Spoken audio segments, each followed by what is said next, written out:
Hi guys, Photon here, and welcome to something very special.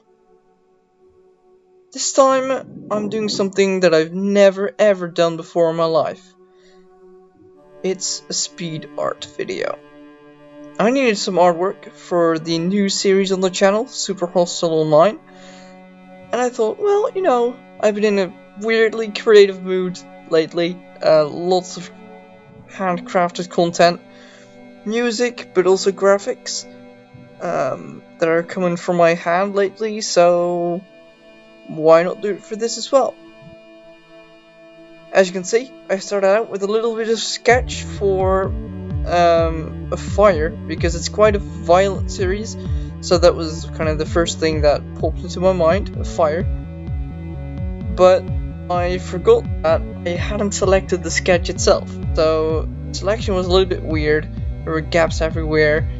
Decided to get them out, put the gradient in again, and then use the smear tool to kind of get the orange into the tips of the flames.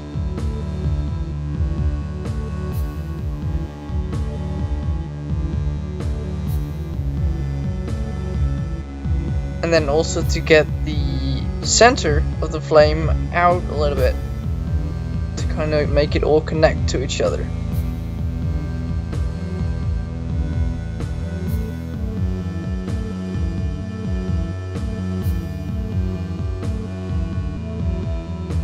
Now, unfortunately, as you can see, the sketch was quite rough, and the brush was a little bit, I don't know, it wasn't clunky, but it didn't leave the smoothest of results, so I end up smoothing out the edges with the eraser tool. I did use quite a small size, and kind of did it kind of quick.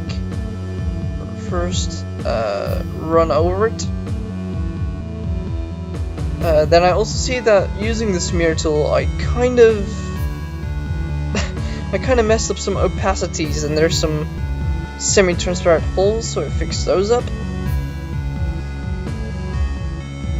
And then I test to see if everything will, be right in the composition, and then the actual centerpiece is a little bit too high or too low for my liking. The center would be kind of weird and very yellow, so I decided to move some orange from the top in, so that the yellow gets pushed to the bottom a little bit.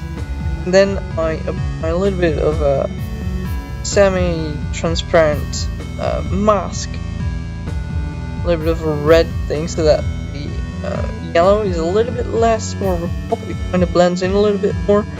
And to kind of smooth out the red area around it, I use a mask so that it's like transparent around the outside. It's more transparent the more you go outward. Then I come around with the bigger eraser tool, because, yeah, as I said, I kind of did a quick job at first, but now I really go over it and fix it once and for all. Smooth it all out. And then it's time for the other pieces. The fire is now basically done, so put in Vex's skin, at least an altered version of it. Normally it's a lot different. This is a more evil version of it, which I thought was quite appropriate. And I put some glow onto the fire to kind of make it blend in a little bit more, and yeah, make it look a little bit cooler. Then I put in some text so you can actually see it is Super Hostile Online.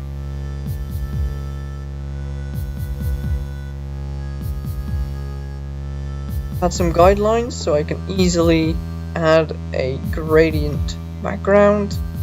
Add some glow to the text so it's a little bit more visible and readable against the, well, kind of red and orange similar background. And then I was missing something of decoration, so I decided, let's make a sword. And then not a diamond sword or any other sword that I could have taken from Google. It is kind of inspired by a stone sword, but it is purely my own design. The reason why it is inspired by the stone sword is because Super Hostile Online is a very, it's super hostile. It's a very limited map resource-wise, and that's why stone swords are, kind of a symbol for that. So the blade and part of the hilt are now in place. Of course, we need the underside of the sword as well.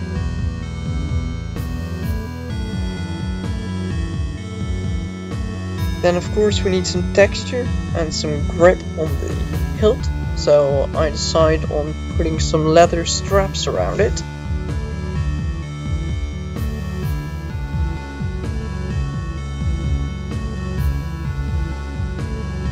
Then I add some texture to part of the hilt, where it kind of gets a 3D feel, It's not a flat thing, it's actually got some depth to it.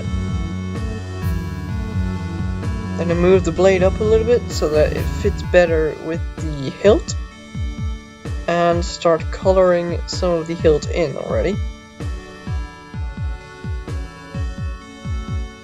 So here you can see the leather strap come to life basically. I add a little bit of a lighting effect so that you can see that there's actually some light shining onto the sword. And then I basically do the same process, but then with the sword blade itself. So we first add some 3D,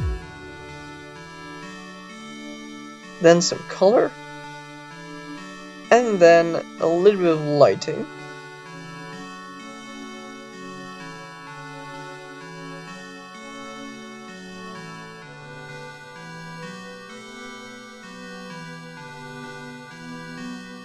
And then I add some more shading, some extra lighting to make it look a little bit more lit up. And that's basically the sword done. So then I copy it onto the main artwork. I put the sword upside down there on the T because I thought it would be fun to put it as a letter, but it kind of looked weird, so I decided on deleting it in the end. But yeah, that is basically the Super Hostile Online artwork complete. So this didn't take me very long at all, but in the end I think it was a very fun project, and I would really like to do some more stuff. I don't really know what to do, so if you have any ideas, please leave them in the comments and I'll take them into consideration. But that's it for now. Thanks very much for watching. Hopefully you enjoyed and you liked the artwork, and I'll see you next time.